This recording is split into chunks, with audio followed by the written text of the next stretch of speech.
saudara yang terkasih dalam nama Tuhan kita Yesus Kristus. Tuhan mengharapkan agar kita percaya akan Dia dan dapat berbagi dengan sesama.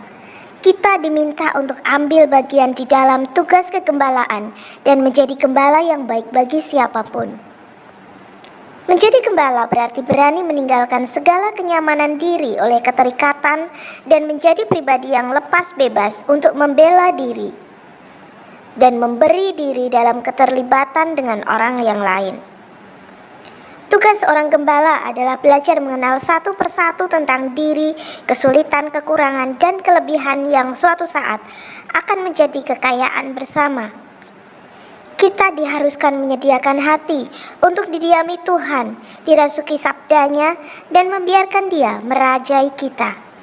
Hormat terhadap setiap manusia harus mewarnai kegiatan misioner gereja dewasa ini. Manusia adalah jalan pertama yang harus dilalui gereja dalam menjalankan misinya. Nilai-nilai ini yang terus dipelajari gereja dari Kristus sebagai gurunya harus membimbing orang Kristiani untuk mengasihi dan menghormati semua yang baik dalam budaya dan komitmen keagamaan orang lain. Hal ini menyangkut hormat terhadap segala yang dihasilkan dalam manusia oleh roh yang berembus kemana ia mau. Hal ini bahwa misi Kristiani tak pernah dapat dipisahkan dari kasih dan hormat terhadap orang lain.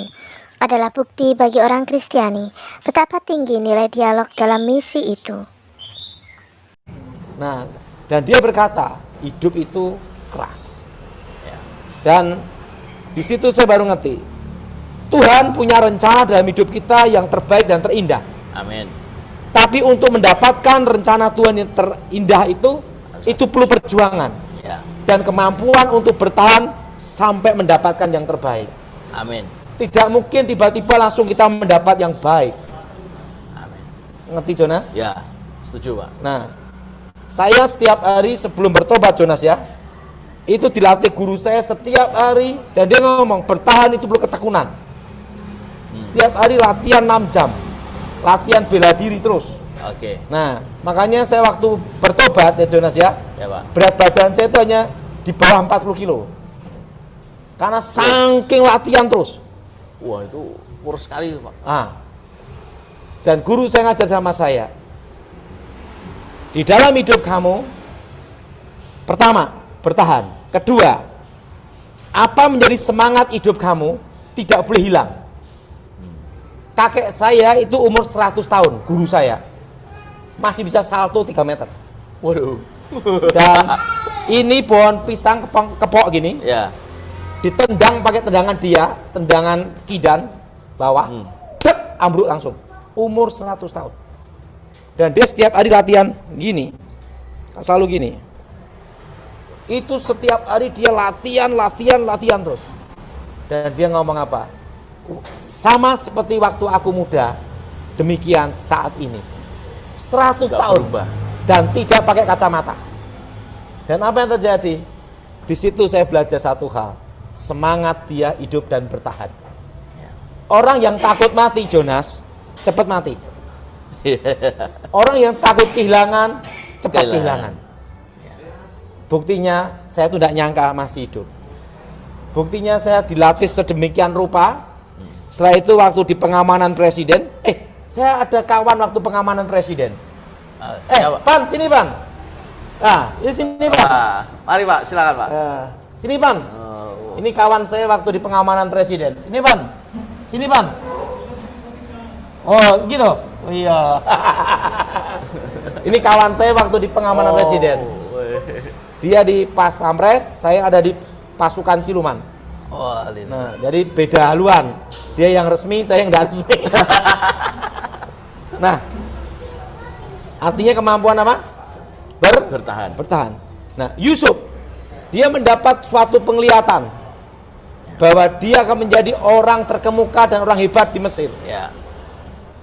Bintang, bulan, dan matahari sujud menyembahnya. Ya.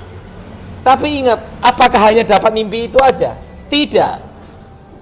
Dia dijual saudaranya di Mesir. Ya. Dia dijebak sama tante girang, tante Potifar, masuk penjara. Tapi dia bertahan, mempercayai apa yang dia yakini itu. Nah, di dalam hidup ini kita bertahan meyakini apa yang kita yakini itu. Amin.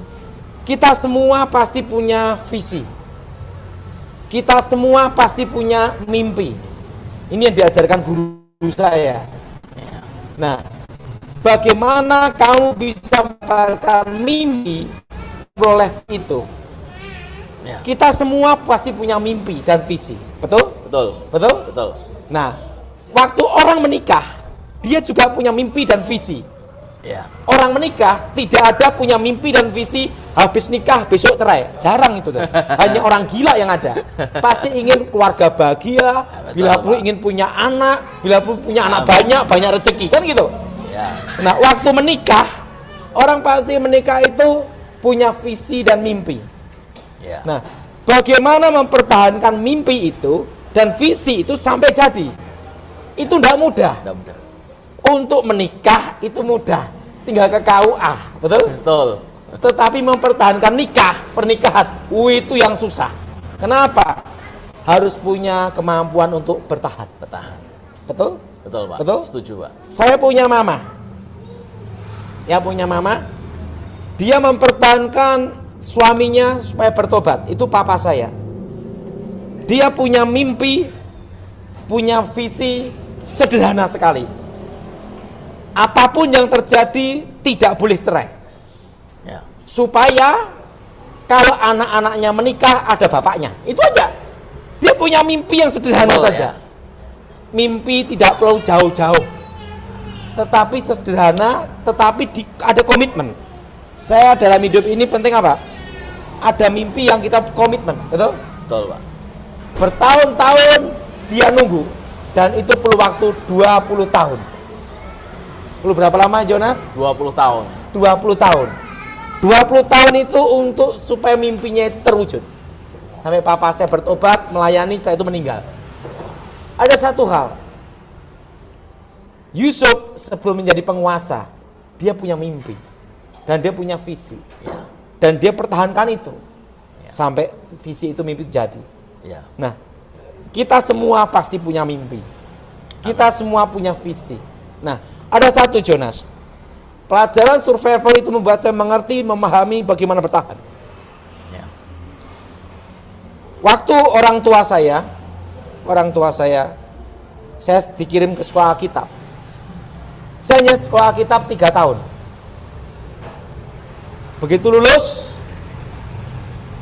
papa saya dipecat, adik dipecat, kakak dipecat. Satu keluarga dipecat rame-rame. Oh. Dan saya satu keluarga yang paling bodoh. Matematika tidak lulus. Kenapa matematika tidak lulus?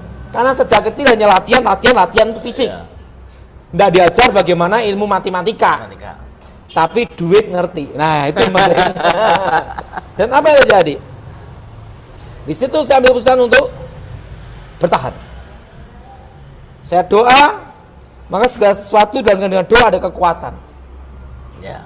Mama saya hanya ngasih uang 100.000 rupiah tahun 96. Ya. Kalau Tuhan menyertai kamu, pasti kamu jadi. Kalau Tuhan tidak menyertai, kamu gagal.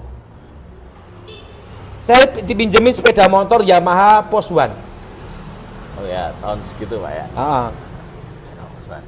Dan mama saya ngomong, bulan depan kreditnya kita tidak sanggup bayar, kamu yang nerusin, gimana? 100.000. Tapi ada satu pelajaran waktu survival. Kalau dulu satu pisau aku hidup, apalagi saya di kota. Saya kelilingan plastik, jual ke simbok-simbok, Jonas. Dan saya punya komitmen bertahan, tidak boleh utang bank. Ya. Dalam bisnis apapun. Apa yang terjadi?